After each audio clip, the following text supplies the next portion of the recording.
Hey Taurus, welcome to your tarot session. Thank you so much for joining me today.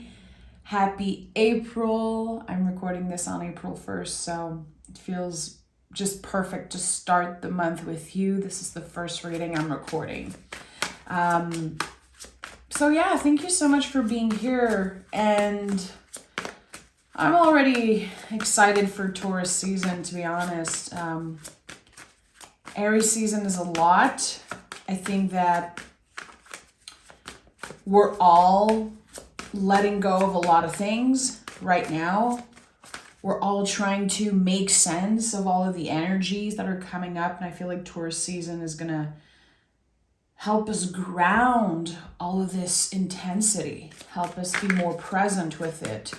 I don't know for you, but I've been having a very hard time being present. And usually it's something I do quite well. You know, I meditate a lot, I train, I do yoga all the time, and still I'm having a hard time personally being present. So I know a lot of you are going to relate to that.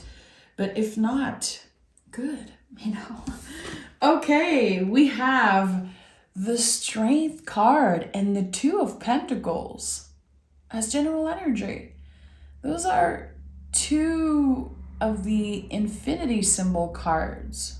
You see the infinity symbol just a few times in the tarot, and here we have it 2 times. This is very exciting. Okay, so when I see this in this symbol, I absolutely love it. To me, really speaks of the work that you do internally and how it can impact your life in very positive ways, as within, so without. Sometimes it really brings some type of validation. Like, even if you don't see right now the changes and kind of the payoff of your hard work, if you don't see right now, it's okay, it's coming. So the Strength card is a lot about the things that we don't like about ourselves. It's a lot about like our instinct and the things that sometimes are connected to our impulses. And there's something very angelic about the Strength card.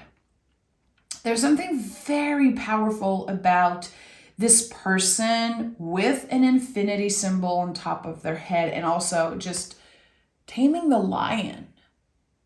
There are things right now, Taurus, that you are unlearning and deconstructing.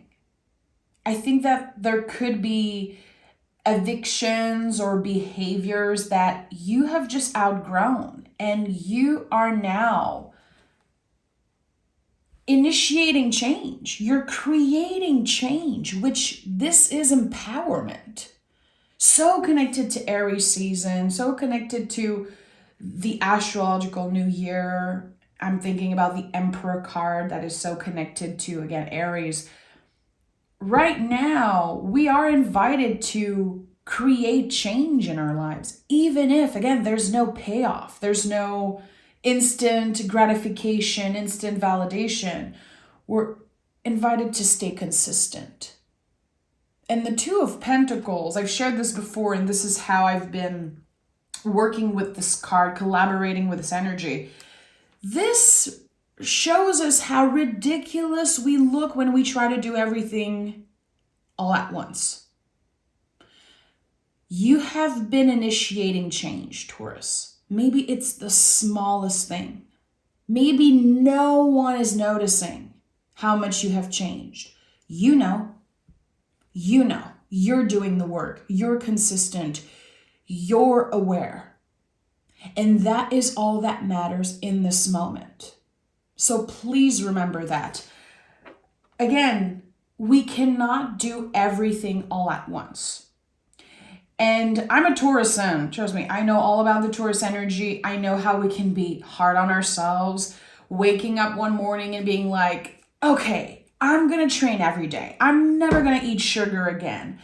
I'm quitting social media. I'm going to do this. I'm going to work every day twice as much.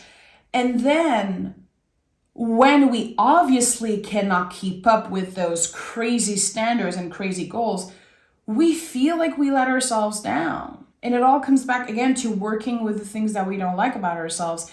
Yes, there are things that are challenging for you, but I feel like here it's about identifying what is the first thing, the first layer of your habits, your behavior that you're ready to release. I think you've already been doing that.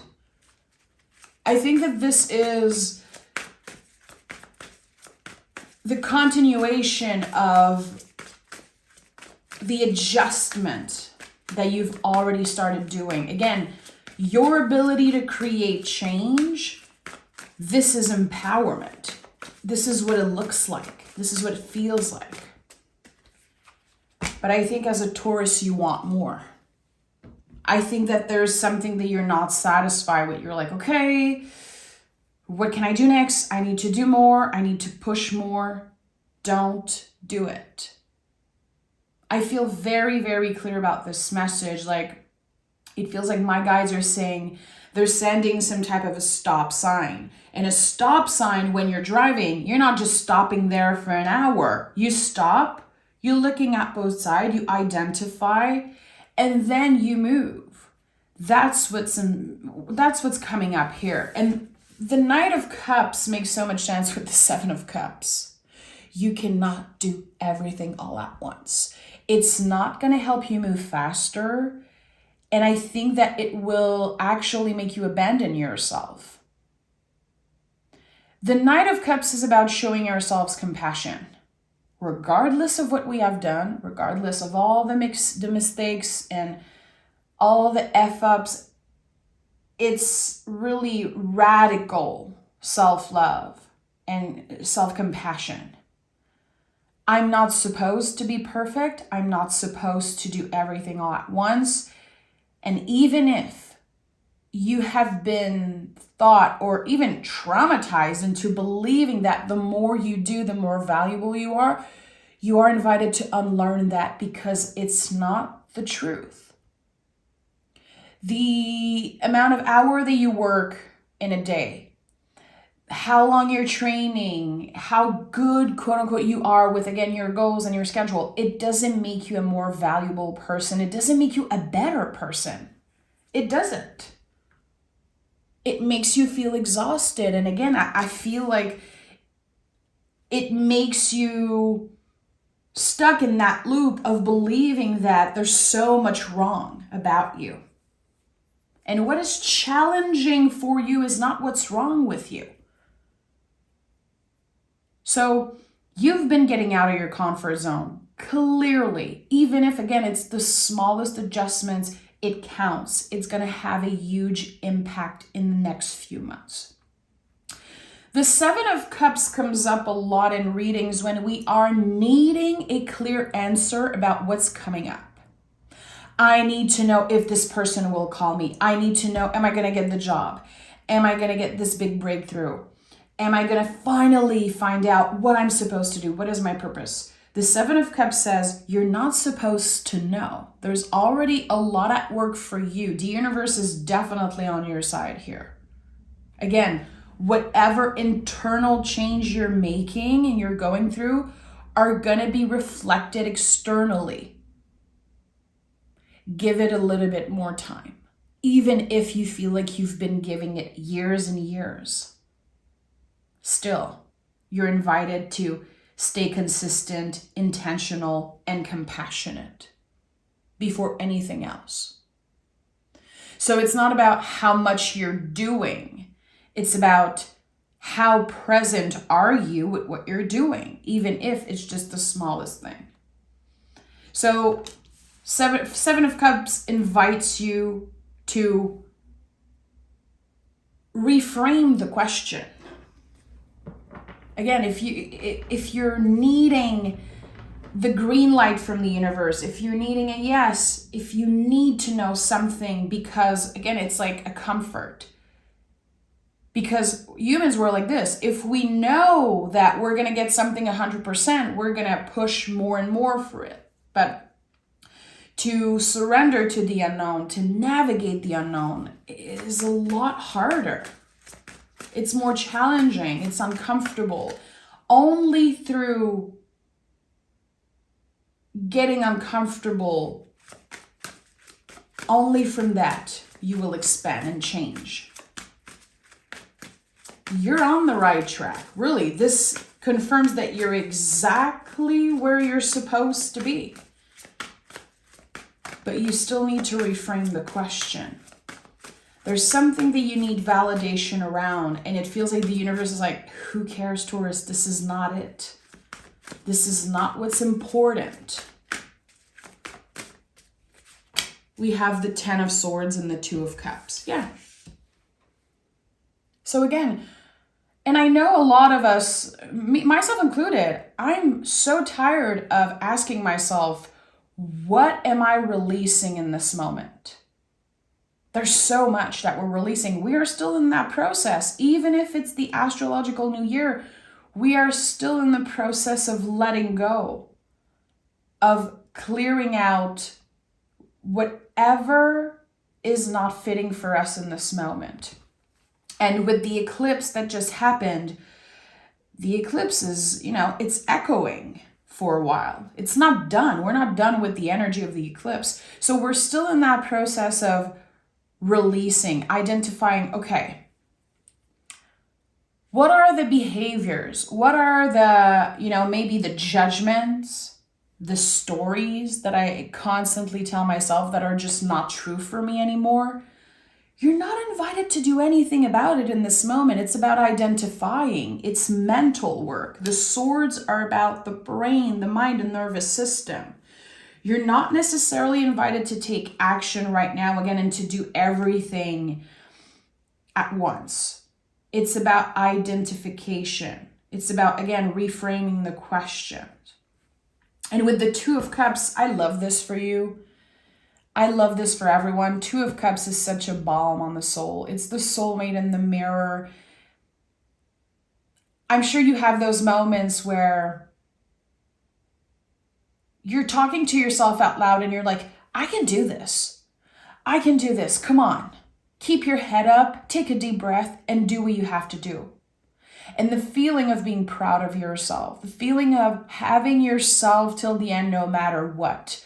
No matter what happens in your relationship, no matter what happens at work, with your finances, at the end of the day, you have yourself. This really feels like a self-hug. And I don't know, Taurus, if you've ever hugged yourself. If you've never done it, I invite you to do it. This sense of, no matter what happened, I can count on myself because I know what's best for me. I've been through 1,000 deaths and rebirths. I've been through so many journeys of self-discovery. I know who the F I am. Sometimes I might forget. But with the Strength card as general energy, we're remembering. We know. I feel like the month of April for you, April, Taurus, is a lot about remembering who you are and sitting in that energy. This is who I am. This is what I've experienced. This is what I've been through. I can do anything. Let me initiate change. Let me reframe the question and let me take my time with it. So the 2 of Cups is the expansion of the Ace of Cups. It's when the seed of self-love that you planted a very long time ago, or very recently for some of us, it expands. Things are changing, the way we receive energies, the way we interact with others. Maybe even the way you react to certain things. This is not someone who reacts from a wounded place. This is not someone who reacts from fear. This is someone who is receptive, who is present with each invitation, and only by being present, you can choose what's right for you. Is this a yes? Is this a no? I don't know. Let me sleep on it. Let me take my time. You're done pressuring yourself, and you're done letting others pressure you. Clearly, this is one of the big message with the cards I'm seeing here. You're learning to flow with each day, with each invitation, and not live 10 steps ahead or 10 steps behind. You're doing, again, an amazing job. You are at the center of the infinity symbol. What is at the heart of this? Okay, and we have the Queen of Pentacles, baby. And this is fabulous because just this morning I picked a card for April and I put it on my fireplace downstairs. And the Queen of Pentacles was my card. So I'm very excited to see it at the heart of this reading again. This is about nurturing what you already have. What are you working with right now? And Queen of Pentacles has magic. Like, she always has magic accessible to her because it flows through her. So maybe in the month of April, and maybe right now, you are busy focusing on very serious things. It could be a lot about finances, your schedule, your body, your health. I'm talking about serious things. And you're taking it one day at a time with the Queen of Pentacles, and you're able to collaborate with the energies at play instead of fighting them. So this is someone who's fully surrendering, but still, surrendering doesn't mean that you're not in control. The Queen of Pentacles is in control, but she's invited to nurture. So here, there are things that you're having to do right now that you don't feel like doing. I'm having to create a new budget, create a new schedule. Okay, let me do this. Let me take my time with it. You got to do what you got to do. But in the process, the Queen is inviting you again to nurture yourself. This is the ultimate card of self-care for me, even more than the Empress, even more than any other card. The Queen of Pentacles is the ultimate self-care card, and self-care doesn't have to cost anything. This is reparenting parts of yourself. Again, understanding when you are nervous, when you need a break, when you need to go for a walk, when in the moment what feels right is sitting on my couch and listening to a podcast or a movie that just is going to make me feel good. And doing again what you have to do for you in order to make it work for you. So for some reason, I feel like April, again, is not necessarily about doing all the things, but there's some type of a blueprint that you're creating for the next year.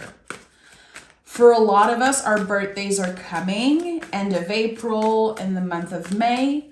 Shout out to all my Taurus sons out there. My birthday is May 12th. And I feel like we are starting to create some type of blueprint for the year ahead. I like this. I like that we are giving ourselves the time to feel into, okay, where am I at right now? And look at that, 6 of Swords is here. So a little bit like the 10 of Swords. We're moving on to calmer waters. I think that you are closing a very challenging chapter right now. And it feels like your nervous system is trying to rush you. Okay, pay this as fast as you can. Do this as fast as you can. I feel like there's some type of pressure. It's connected to old beliefs for sure. It's connected probably to how you were raised, other people's judgment. And this perception that you have of time. What I'm getting is that your perception of time is changing.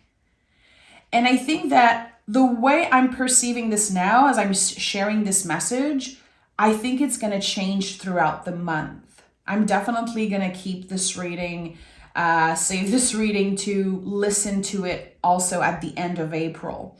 Because again, something about the way you perceive time is expanding.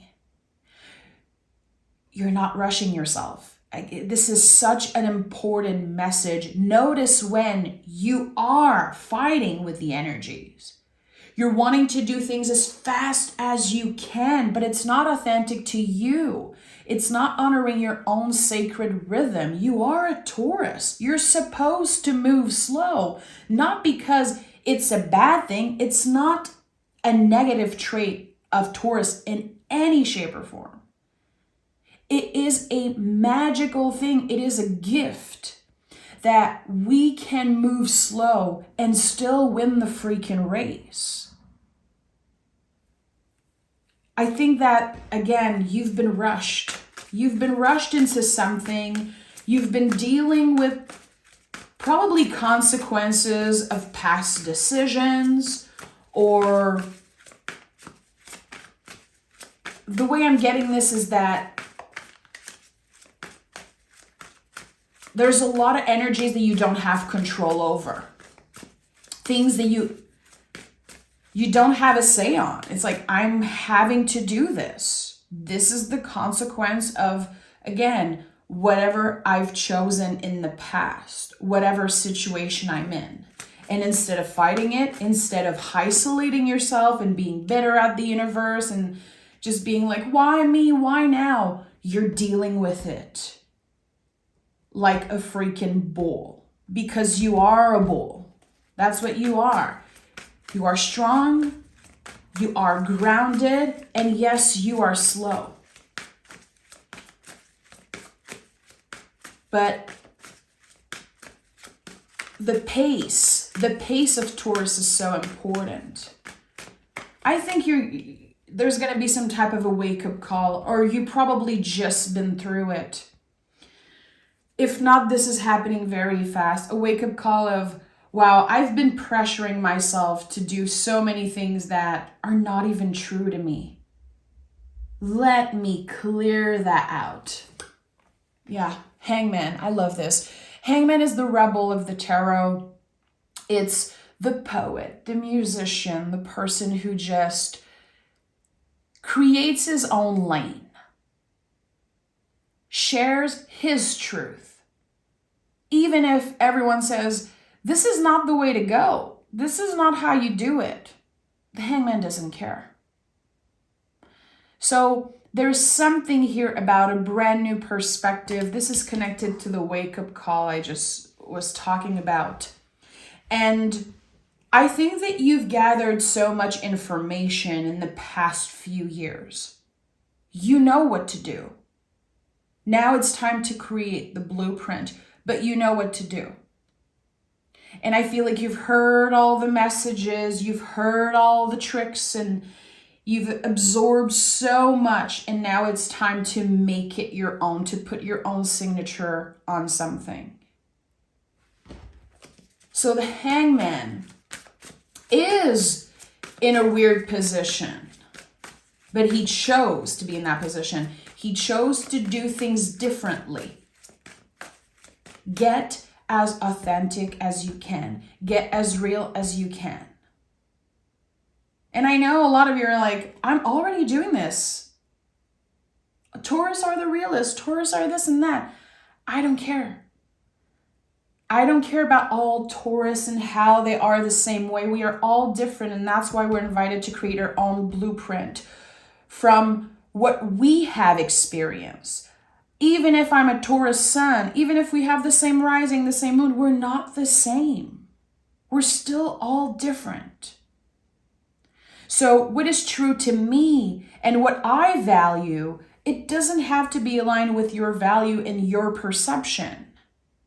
But the world is so loud right now, and I think it's time again that we create our own lane. You're about to create your own lane. So for my artists out there, my writers, my musicians, my intuitives, and I believe that everyone is a creator. It's not just about like creating art. We are all creative. We're all creating something. You're about to create your own lane. So this blueprint that you're creating for yourself, it's not just about you in the near future. It's about inspiring others. Inspiring people that you don't even know are inspired by you. People who will never tell you probably that you inspire them. Maybe some will, others won't. But you will. Taurus is about to create their own lane. And again, right now it might mean something. It's going to change. Eight of Swords is another card of perspective change. And this has become one of my favorite cards throughout the years. After living the tarot for more than a decade, the Eight of Swords is, in my opinion, one of the most transformative cards. Because it really is the wake-up call when we realize I've been getting in my own way. I've been blocking myself. I've been sabotaging myself and my success. I have all of those tools available to me, and still I focus on what I don't have. This is what the Eight of Swords is. When you finally realize, I can do any freaking thing I want. I'm the only one getting in the way of my own success. So with the Eight of Swords, it's number 8. It's a complete transformation of how your mind keeps you trapped, keeps you isolated. The brain is doing its job. The brain needs to scare us in order to keep us alive. But we live in a time where we don't need this as much as we used to like a few hundred years ago. Again, we're all unlearning things. So Eight of Swords is about unlearning the old stories and identifying really the limitations that your mind created. Again, instead of focusing on what you cannot have in this moment, finally seeing all the tools that are available to you. This is a huge transformation for you, Taurus, and it feels so good. Honestly, I'm not just saying this, I want to cry. I feel like there's going to be tears of joy when I'm done recording this session. Yeah, Ace of Swords, it just makes so much sense. It feels so freaking good. And at the bottom of the deck, there's the Moon card. The Moon teaches us that we're not supposed to know, we won't know. That, yeah, we will be in Seven of Cups for most of April. Again, needing validation and not understanding what is happening. Where am I going? What's the point of all this? I'm consistent. I'm initiating change. I'm doing everything I'm supposed to do, and still I don't really see the payoff. Because Taurus, you're still in the chrysalis. You have transformed. But the butterfly is not fully ready to fly away. Literally, the hangman is the chrysalis. It's when we are in that period, it looks like we're stuck. That's the outside perspective. We're not stuck. Our wings are wet. Give me a moment to adjust. Give me a moment to reframe. Let me stay present and consistent, and then for my freaking birthday, watch me fly. Watch me move away from all of those limitations. And the Ace of Swords is here. Listen, this is divine, Taurus. And I don't want to sound like I'm preaching. I've said this before. I don't believe that the tarot is about good or bad cards. I really don't. But the aces are different. The aces are divine. Those little drops here are yods, and they mean God. And whatever is your relationship with God, it's all valid, by the way. I'm not judging anyone's relationship with God, with spirit, with angels, with the universe. You are supported, even if you believe it or not. Even if you feel like your guides abandon you, like you cannot see the path forward, like you are, again, sitting in moon energy, and you have been for a few years now. Let's just be real. You're still supported by the universe. So here we have a new beginning. We have a new perspective. And the power of a new perspective really creates our reality. Because so much of the time, again, when we start believing that we are stuck, nothing's happening, we're not worthy, things are not moving for us, and we compare. It's so easy to compare and be like, wow, this person really has it easy. Why is it always easy for them? Why? We're changing that. By the end of April, Taurus, it's like a brand new scenario, a brand new reality here. But it took so many transformations in order to get there. This is not your first rodeo. This is not your first wake-up call. It's not your first transformation and rebirth, and it won't be the last. But since Scorpio is your opposite sign on the zodiacal wheel, all transformation, all shadow work is part of, what's challenging for you. It's supposed to be challenging.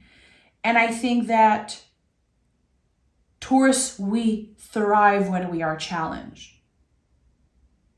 I know you know. I love a good challenge. I love it. It lights up a fire underneath me when someone challenges me. When I have to do something, sometimes I'm literally gonna show up as if it's a challenge because my brain works that way.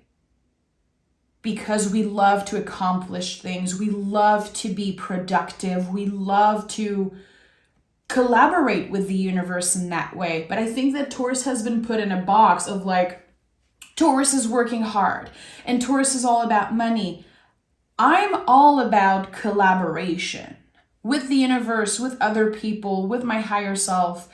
And I think that we're kind of getting, again, a new perspective on what is my power as a Taurus. And I think you're going to be very surprised. Let me pick an oracle card, Taurus. I absolutely love this reading. On trust. It flew out. The universe has a plan for you. I just freaking talked about the cocoon. Look at that. I'm not making this up. I feel it around my heart space right now. I feel it. Again, it's like tears of joy are wanting to come out. And I'm not a fan of people crying in tarot readings. I really, this is my own thing, but I feel like people... Anyway, I see some readers sometimes and I feel like every reading, they're like, I cried. I'm like, you didn't. Leave me alone. So that's my own personal thing. It feels like a tears of joy energy. Finally, I'm out of the chrysalis. I'm able to fly. I'm able to see the path that the universe has laid for me. It's coming. It is coming. You're not going back. You will never go back to what you have outgrown. You will never go back to your old life because the cost of your new life is your old life. You're never going back. So whatever you've been doing, again, out of fear, out of a defense mechanism, out of old woundings, this is dissolving. Because you're never going back to this. I'm sending so much love, Taurus. I wish I can hug each and every one of you. High five the ones who hate hugs. It's totally fine. I just want to say thank you so much for being so supportive, so loving, understanding. You guys are my bull gang, and that is very sacred to me. Thank you so much. I'll talk to you guys very, very soon. I'll make sure to record a Taurus reading next week. Until then, please take exquisite care of yourself and work with the Queen of Pentacles as much as you can. Research what it means. Feel into the energy. Try to live as the Queen of Pentacles for the month of April. And I think that you will be very, very surprised with what it brings, what it creates for you. Bye, Taurus. Take care.